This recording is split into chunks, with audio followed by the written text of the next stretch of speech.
Good morning and welcome to the last webinar in the Department of State's series of webinars to assist communities with developing applications for DRI and New York Forward. Today's webinar will focus on the characteristics of strong revitalization projects for your downtown and provide some reminders and best practices on what is expected in the applications to DRI and New York Forward regarding transformative project opportunities.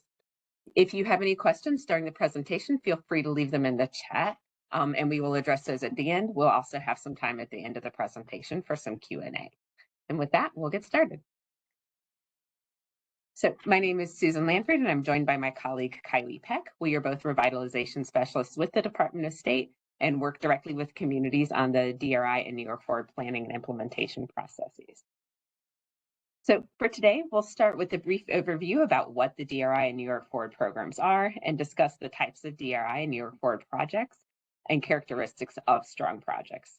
We'll also provide some examples from across the state and then look at examples about what makes up a strong project portfolio for a community when they're thinking about revitalizing downtown. We'll then end the presentation with some reminders about the application and some best practices for identifying transformative projects at this point in the revitalization process. So to start, we'll just do a quick overview of what the DRI and New York Forward programs are. So DRI and New York Forward's goals are to create active downtowns with a strong sense of place and a robust mix of uses that support and attract a diverse population of residents, workers, and visitors. These are two programs with common goals, which are built upon this plan, then act idea, meaning that communities will go through a rapid planning process and then use funds from a community's DRI or New York Forward award to implement the projects identified in the planning process. Overall, these programs are aimed at reinvigorating local and regional economies. This year, Governor Hochul announced a total of $200 million for the 8th round of DRI and the 3rd round of the New York Forward programs, with $100 million for DRI and $100 million for New York Forward. Each region will award $10 million to one DRI community and two $4.5 million awards to two New York Forward communities. There is an exception for New York City, which will have one $20 million DRI awardee. So when thinking about what DRI communities are, these typically represent larger geographical areas with regional draws and major employment centers. They usually consist of dense urban development with different transportation options, including public transit. New York Forward communities are generally smaller with a more concentrated node or corridor of activity. These communities usually have less dense development, but are still compact, walkable, and have a distinct sense of place.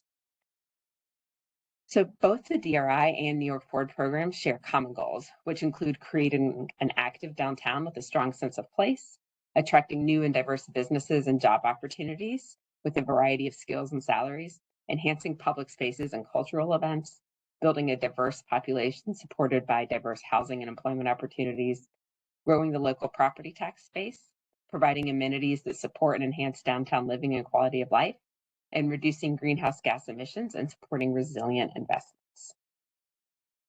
So at a high level, there are 4 major milestones during the planning process for communities that have been awarded. As part of the DRI New York Forward application process, communities begin some of this work by submitting a preliminary revitalization vision and potential projects for implementation.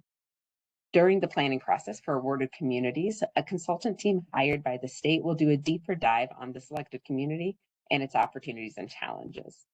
This community will be led through a process to refine the vision that was originally identified in the application, and then identify and review potential projects, some of which may come from the application and some that may be identified during the planning process.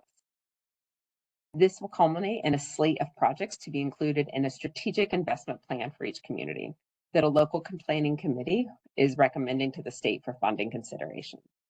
What we want to focus on today is the project identification and development component of the planning process. And with that, I'll turn it over to Kylie to talk about the types of DRI and New York Forward projects. Thanks, Susan. Now that we've reviewed the basics of the DRI and New York Forward programs, we'd like to discuss which types of projects are eligible for DRI and New York Forward funding. Next slide, please. Here you see that there are 4 categories we consider as eligible project types. First is the new development or building rehabilitation.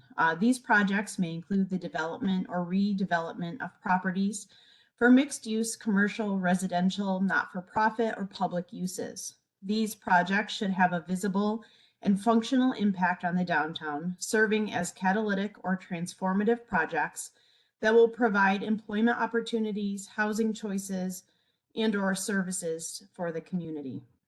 Next, we have public improvement projects, which may include projects such as streetscape and transportation improvements, recreational trails, wayfinding signage, new and upgraded parks, plazas, public art, green infrastructure, and other public realm projects that will contribute to the revitalization of the downtown. Next, we have a small project grant fund. This is typically used to undertake a range of smaller downtown projects, such as facade enhancements, building renovation improvements to commercial or mixed-use spaces, business assistance, or public art. And finally, branding and marketing.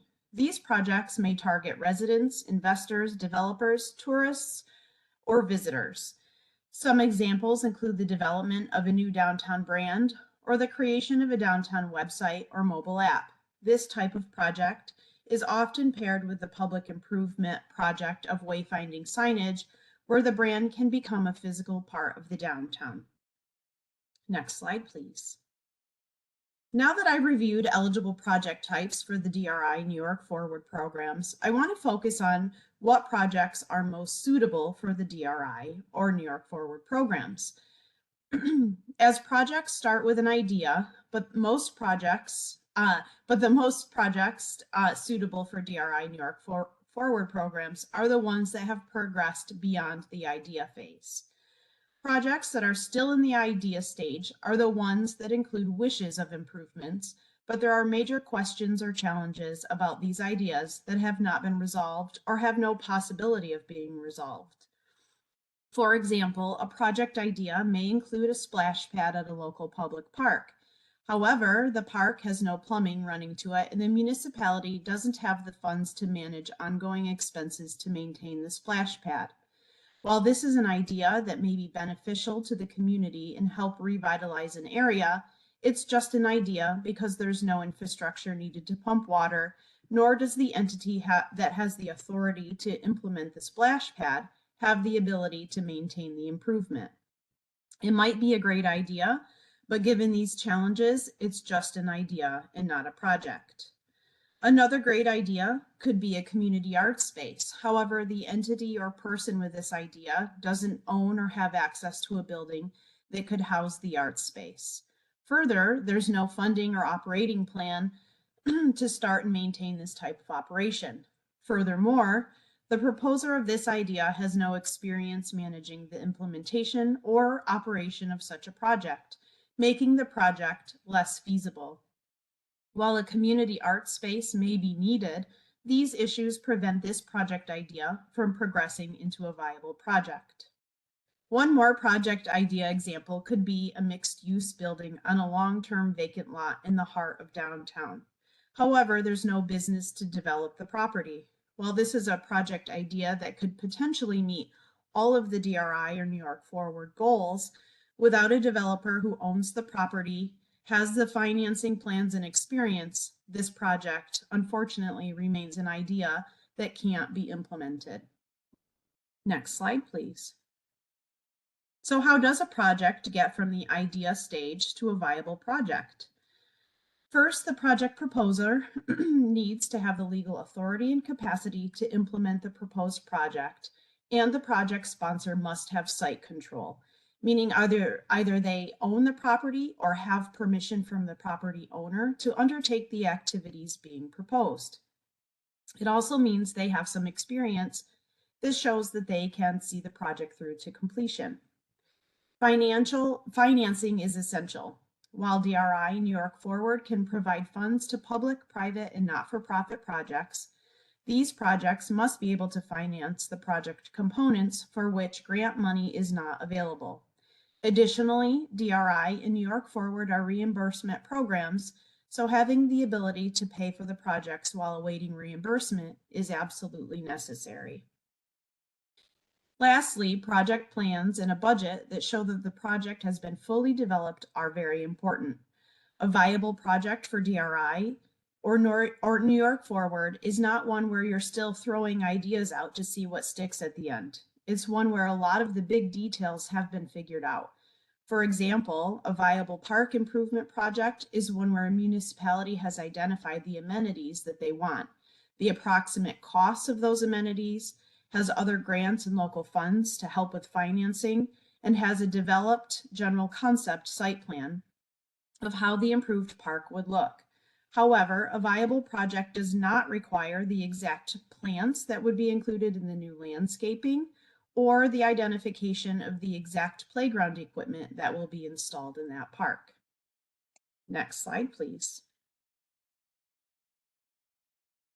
Excuse me. Now that we have the basics of what makes a project viable, what makes a strong project that could be considered for inclusion in the community's strategic investment plan? A project which has gone through planning and development and goes beyond common public improvement or deferred maintenance activities make for a strong project. These often address multiple challenges or opportunities within a community, such as a streetscape design concept that addresses stormwater management issues within a downtown, or perhaps there's a need for an incubator space for new businesses with a known nonprofit organization suited to develop the project with the ability to leverage funds, manage the project, and maintain operations. Next slide. A strong DRI in New York Forward project often includes community input and recognizes the historic context of the downtown and involves synergies between programs and stakeholders. These projects often attract positive downtown activity and increase foot traffic by way of adding new housing units, commercial spaces, tourist opportunities or entertainment, leisure, arts, and cultural activities. The strongest DRI New York Forward projects align with state and local goals, have a catalytic effect that will attract additional public and private investment, are well developed and poised to proceed under an eligible project type. These projects demonstrate an effective use of public resources and present financial leverage to stretch the revitalization dollars throughout the downtown. Additionally, projects that generate secondary benefits to the community and developer beyond their primary goals that create a positive lasting effect and spearhead future economic benefit contribute to the mix of impactful potential projects that should be considered for DRI and New York Forward funding. Before we begin sharing specific project examples, I'd like to remind everyone that each project in each community is very different and unique. So today we're sharing the qualities and characteristics of strong revitalization projects, assisting with downtown, transforming downtowns. But please keep in mind, each of these projects that we'll review has required detailed planning and design to reach the point of construction. Some have overcome development challenges that often come along with complex revitalization projects. So now we'll get into some project example review. I want to highlight some projects from around the state through past rounds of DRI New York Forward that have been selected for funding. So these projects were included in the community's strategic investment plans and have received funding through the programs. Some of these projects have been completed and some are still in progress and some haven't even started yet. You'll see we'll review some projects from the New York Forward round 1 and those we're awaiting those to the construction to get started. So we're really excited about that. Next slide, please. So first up, we'll go over a few examples of the new development and rehabilitation of existing buildings. And we'll start out with some projects highlighted through the Downtown Revitalization Initiative. Next slide. The first project is the Rail Trail Commons in Middletown, which transformed a former Woolworth department store building that had been vacant for over 20 years into a space that hosts 3 restaurants, all of which are accessible by a central covered outdoor walkway. The restaurants were selected through the city's Race for Space program, which provided $20,000 in matching funds and reduced rent for up to 24 months. The Rail Trail Commons serves as a spur on the Heritage Trail, and it enhances a gateway into the downtown. Essential to the strength of this project is that it was already going through a planning process, as the city had already appropriated some funding and acquired other funding for acquisition of the property, and had been going through architectural and engineering to do the project. The city received funding from the Middletown IDA, a state grant, and funds from the State and Municipal Facilities Program. This project also addressed multiple challenges by not only renovating a dilapidated building, but also providing an opportunity for new businesses to start and grow in the downtown. Its location along the In-Progress Heritage Trail, a 19.5-mile trail along the right-of-way of the former Erie Railroad, is an example of synergizing with another downtown asset. The businesses in the commons are new commercial spaces and bring additional foot traffic into downtown. Next slide, please. In the city of Oswego, the building on a key corner in downtown was demolished to make way for a 4-story mixed-use building with 5,000 square feet of retail space, 20 residential units, a rooftop deck, and basement parking. This created new space for businesses and attracted residents to the downtown area, creating more activity.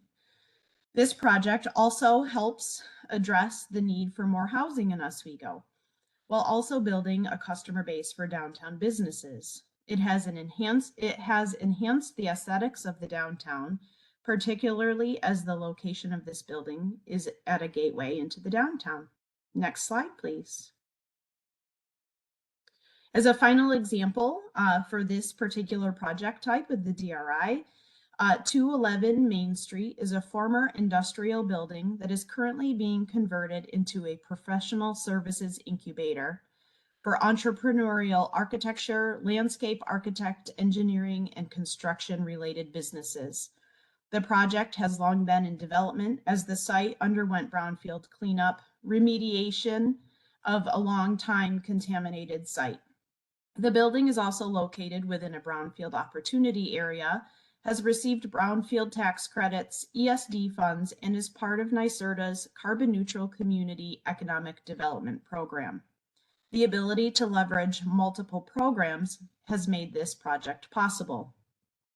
This building will bring an estimated 50 full-time jobs to the downtown. Beyond remediating a brownfield site, rehabbing a vacant building, adding activity to the downtown, and creating a space for entrepreneurs in the design and construction sector, this building is also incorporating various decarbonization techniques that will allow the building to serve as a model for carbon neutral design and construction methods. Next slide, please. We'll look at a couple of examples from New York Forward Round 1. Next slide. First up is the Hart House Hotel in Medina. This project proposes to upgrade the Hart House Hotel with an enhanced outdoor courtyard space, a gourmet gastropub, a hotel guest lounge, a new front porch, and an improved facade. The building currently hosts an 8-room hotel, a former law office, and a cocktail bar. These improvements will allow for the hotel to expand and provide new services, including a spa, expanded restaurant offerings with a full commercial kitchen, and enhanced outdoor space for events with a bar area as shown in the proposed conditions rendering. While this type of project may be something you see typically in a DRI community, a few project qualities make this ideal for the New York Forward program. New York Forward is providing funds to the second phase of this project that comes nearly 20 years after the initial phase of work. So a lot has already been done to this project. DRI projects may require more substantial renovations. The project also works to expand an existing and successful use of the hotel and transforms the cocktail lounge into a gastropub. So it's already taking a successful business concept and just expands it. Phased project development, particularly on the private side, can make for successful New York Forward projects, as we understand there's limited available capital in smaller communities compared to some of the larger DRI communities that we're working with. This particular project, the Hart House, It was a total project cost of $1 million, and the New York Forward Funds is accounting for $500,000 of that investment. Next slide, please. Another example of a New York Forward project is in Dolgeville. This is a smaller scale project where the total cost of the project is $156,000 with a New York Forward award of $117,000. This project is proposing to take an old deli and grocery which experienced a kitchen fire and restore it back to its original state. The project will restore the building that is adjacent to a dense residential neighborhood, helping to beautify the corner and add 2 to 3 new jobs into the area. Similar to the Hart House Hotel, this project is building off a concept that the property owner already knows is successful, given that the building was a former deli and grocery. It's a smaller building, so it doesn't require hundreds of thousands or even millions of dollars to come to fruition. But at the same time, it's adding jobs and new activity to a corner left vacant by a fire. Next slide, please. Now we'll review some examples of our public improvement project types. Next slide. In Auburn, the city redeveloped a centrally located vacant site into a public plaza to fill a need for open space in downtown Auburn. The lot had been owned by the city since 1995 when it was acquired under tax foreclosure. A former department store was demolished there in 2011. There were multiple attempts to redevelop the property before the city decided to make it into a park. DRI funded various improvements, including public art, movable furniture, pedestrian scale lighting, seating, landscaping, bike racks, and interpretive signage, and the site is now home to an annual concert series. With these improvements, the space is now unique to the city and has a unique sense of place, enhances other projects along the corridor, and adds activity, particularly through the concerts and other events that can now be hosted in the downtown. Next slide, please. Here's an example of the town of Ticonderoga along Montcalm. Enhancing the streetscape along Montcalm Street is a key project in Ticonderoga's downtown. Ticonderoga first developed a plan for its streetscape and gateways along the Montcalm corridor in 2009 and updated it again in 2018. Prior to DRI, they started implementing some of the plan's recommendations, including accessibility improvements, crosswalk markings, pocket parks, and some navigational signage. However, the DRI investment of $3.7 million will allow the town to do the comprehensive beautification and improvements they've been planning for nearly 15 years and will create a more inviting and safer space for visitors, residents, and businesses. Next slide. We'll take a look at some New York Forward examples. Again, keeping in mind, these have not yet started to be implemented, but were awarded funding in the first round of New York Forward. Next slide. The Pollinator Connector Trail in Cornwall proposes to link the downtown of the town of Cornwall to the downtown of the village of Cornwall on Hudson. A large streetscape project wasn't appropriate in this community due to a number of challenges, including the width of the right-of-way, electrical lines, and estimated costs. But the village and town still wanted to pursue a transformational project that would connect the two downtowns, so they looked at using plants, art, streetlights, decorative crosswalks, with a few other streetscape amenities to connect the two downtowns. Some of these components also enhance safety, including the crosswalks and filling in gaps in the sidewalks.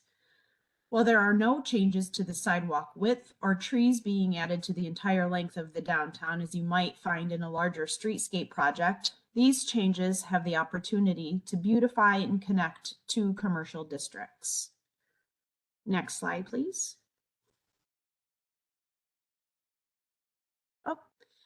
Here is the final example of our public improvements, which is the Waverly Waterfront Access. This waterfront access and trail project, which is $795,000, is intended to link a proposed waterfront access point with existing recreational assets in the village. The proposed site is along an existing biking and hiking trail, and improvements will encourage paddling, boating, fishing, hiking, and passive recreation. The proposed improvements include repairs to the trail, installation of new bathrooms, an outdoor classroom space, new playground, new picnic and seating area, a dog park, and improved parking. Next slide, please. Now we will look at the small project fund category. Next slide. Here we see 19 Exchange Street from DRI Round 1 in Glens Falls. But first, I'd like to give you just a little bit on the small project fund itself. For the small project fund, typically we're seeing projects that may not rise to being a standalone DRI or New York Forward project. But this fund can help with those smaller projects that can collectively transform a downtown.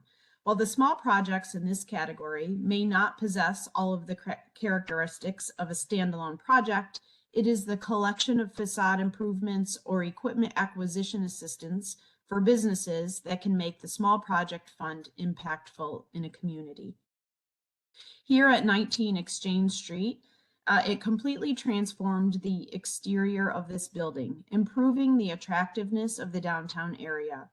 Multiple facade improvements improve the attractiveness of the downtown area, potentially recovering some of the historic character, and support businesses by making them more inviting spaces and helping to drive consumer activity. Next slide, please. Here we see another facade overhaul at 65 Public Square using the Small Projects Fund in the city of Watertown. Through the fund, awarded in round 2 of DRI, there were 22 small projects completed in addition to the large standalone projects. Fund activities included facade improvements, commercial rent assistance, which unfortunately is no longer an eligible activity, and an awning program throughout the downtown. These collective enhancements have created a cohesive, historic aesthetic through a series of smaller projects, resulting in a positive transformation to the downtown core. Next slide, please.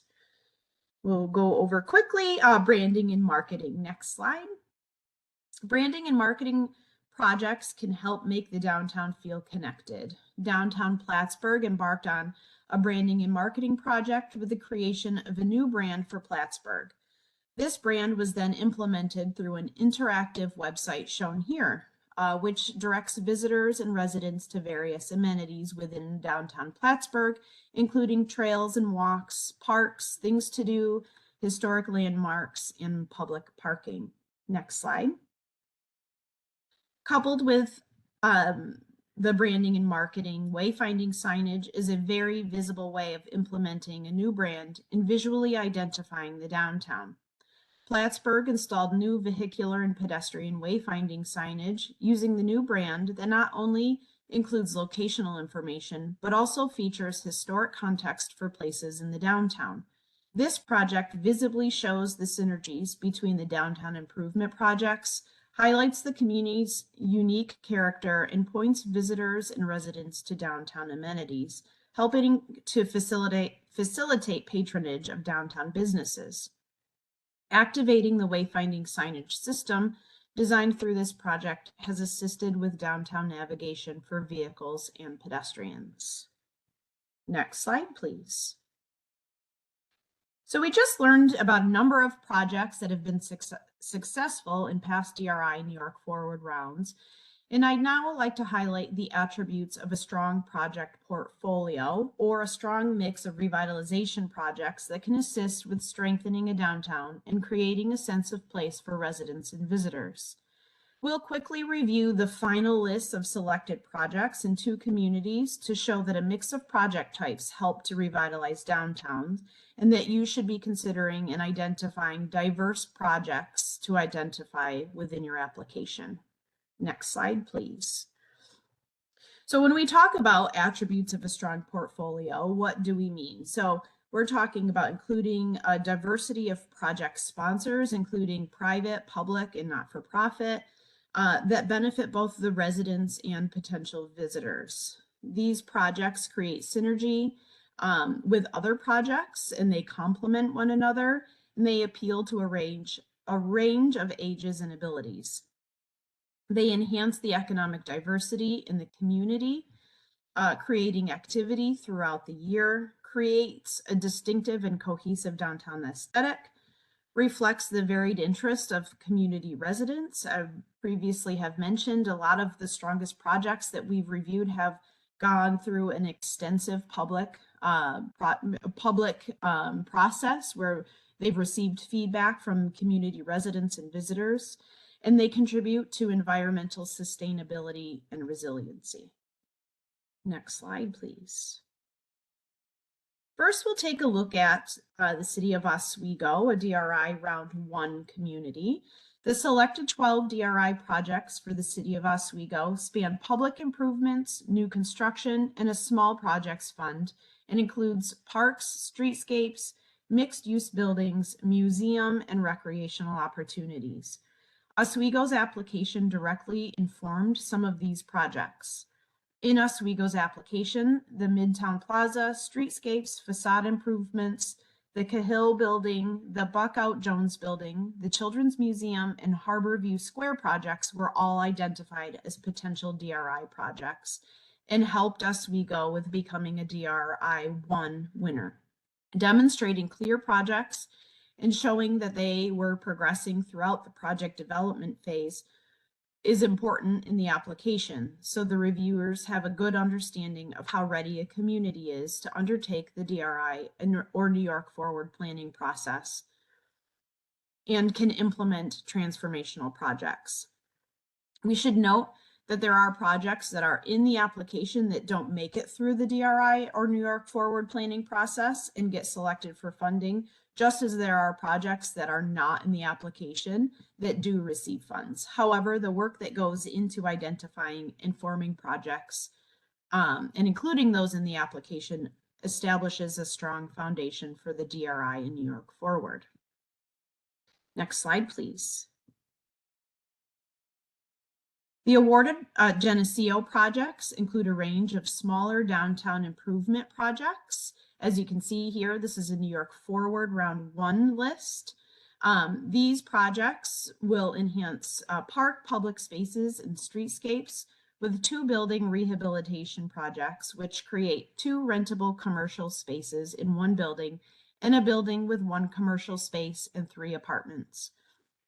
The village pursued a range of smaller projects with their $4.5 million, which will have a transformational effect on the downtown. However, we did have New York Forward communities that focused on fewer, larger projects. Similar to Oswego, the foundation for these projects started in the application, with Geneseo identifying Highland Park, Kelsey Field, downtown streetscaping, and wayfinding as all public improvement opportunities where New York Forward would help advance revitalization in the downtown. The application also identified the rehabilitation opportunity of the Conrad Building. Again, new projects came about during the planning process, and opportunities identified in the application didn't move forward, but it did help form the foundation for a successful application and planning process. So at this time, I'll hand it back over to Susan to review the application requirements regarding projects and provide some tips and tricks as you develop transformational projects for your application in your community. Thanks, Kylie. So just to do a quick review on some of the requirements that are listed in the application when talking about that transformative project opportunity section. So it must be an eligible project type and able to meet the requirements. So we reviewed the eligible project types earlier, but please review the application as it does list some of the requirements like site control and financing and stuff. We're also looking for projects that align with the local vision for downtown revitalization. So something that you are developing as part of your application, the state's program goals mentioned earlier in the presentation, and the REDC's goals. So it's important for communities to look at the REDC strategic plan to identify their goals and try to align with those too. Also looking for projects that are publicly supported. As Kylie said, some of the strongest projects we see are ones that have gone through extensive public engagement. So that's part of this process. We're not expecting extensive public engagement, as we know the application period is short, but you should really try to engage the public to the greatest extent possible to identify projects that have strong public support. We're again looking for projects that are implementation ready and aligned with the project timeframe. So the goal is to have projects that can have shovels in the ground within 2 years from award and be completed within 5 years. Again, going back to some of those strong project qualities to determine if a project is more of a real project versus an idea can help determine if it is implementation ready. We are looking for projects that demonstrate community benefits beyond those to just the project sponsor. So really, if there are private projects, thinking about how they can have larger benefits than just to the individual sponsor. Again, looking at how projects can leverage other funding sources, and then also have some projects that are coordinated with an eligible project sponsor who has the ability to implement the project and administer a state grant. So when describing these feasible project opportunities in the application, we request that you just give a brief description of the project and its potential impact for downtown revitalization, a general cost estimate. Again, we're not expecting necessarily line by line cost estimates, but want to have a general idea of what the cost of this potential project would be, as well as a potential requested amount from DRI or New York Forward. We do want to see that there are projects and the amount of projects in excess of what the award is, so that there is enough to go through with the planning process. We also want to see identification of potential other funding sources, if not New York Forward or DRI, identification of the project sponsor, the status of readiness. So has the project, already obtained some of the financing? Have they gone through and gotten local approvals or anything of that nature? And then a timeline for implementation, demonstrating that a project can be ready for implementation within a couple of years from award.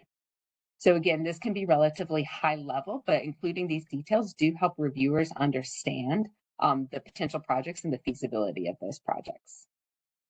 And then just a couple of tips as you're forming projects from the application. So as you saw in Kylie's presentation about the slates of projects, a lot of the projects that actually end up getting funded have their foundations in the application. So this phase is really important in thinking about project development. So first tip is include a diversity of projects from a diversity of sponsors.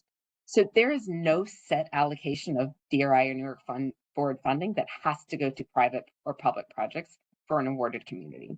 The goal of both of these programs is to move forward a set of transformative and catalytic projects that will revitalize downtowns. That said, while there is no specified allocation, we do see that a mix of project types has been successful for communities. So if there are public improvement projects like streetscaping, public art, park improvements, or other public space improvements that would revitalize your downtown, make sure you're including those. But also include redevelopment of downtown buildings or new construction if there are viable projects, as these new and expanded businesses and new housing can help activate a downtown. So as I mentioned earlier, you want to be targeted. You want to include more projects that could be funded by a DRI or New York Forward award. So DRI is $10 million, New York Forward is 4.5. But if you're applying for New York Forward, you likely want to include at least $7 million of projects that are requesting New York Forward funds. For DRI, you'll want to include at least about $14 million of projects requesting DRI, New York Forward funds. As we noted earlier, some projects don't necessarily make it through the planning phase of DRI and New York Forward or even beyond that. And so we want to see that there is an abundance of opportunities for downtown revitalization.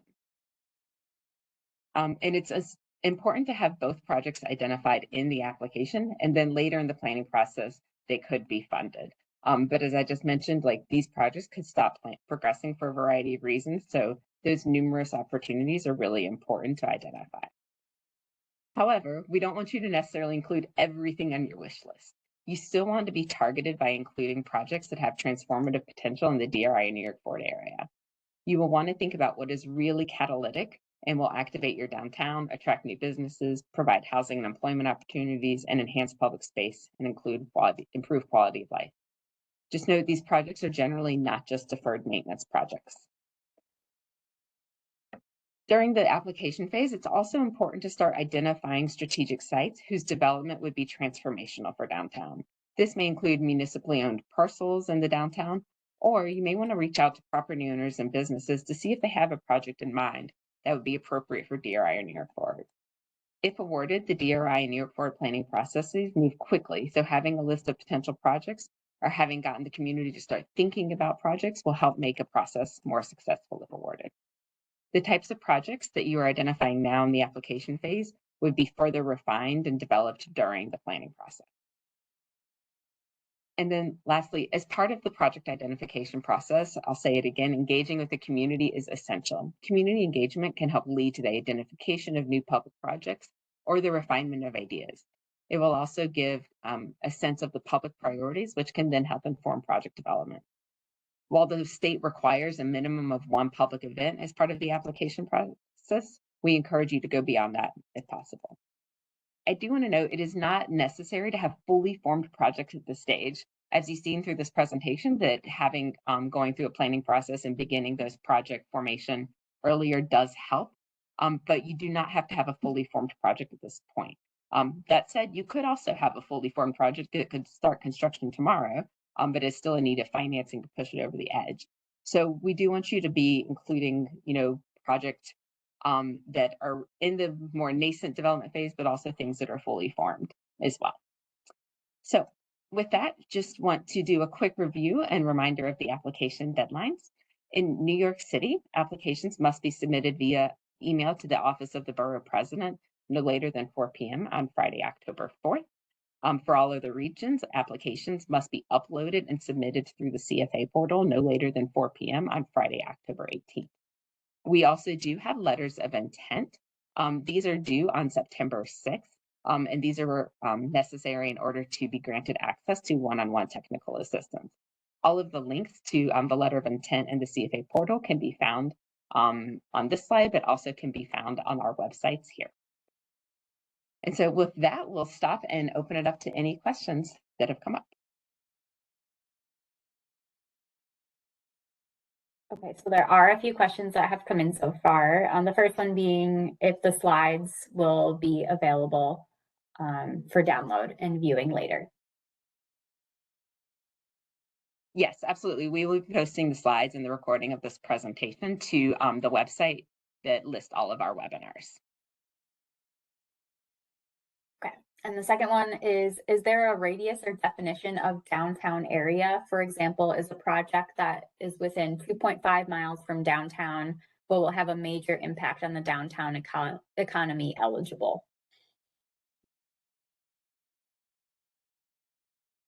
So I think the general goal is to have a compact area that is walkable. Hypothetically, obviously each community is different. And so, you want to consider that 2.5 miles from the downtown center does seem to be a little less than in the walkable compact definition. So I would say that may be a little bit too broad of a boundary to be considering. I would add to that too, Susan, is, we want to kind of adding on to the compact piece. We want it to be an identified neighborhood or downtown core. So you can look at a selection of projects that would, kind of be synergized within that boundary. Okay. Is interest due to short-term interim financing prior to reimbursement an eligible expense? Generally not, but I think that would be in that situation, that's something that we would want to talk to each individual project sponsor about to determine the exact requirements of a potential contract. Can projects involve improvements to municipal buildings, city hall or public library, and community agency buildings, such as a veterans club or boys and girls club?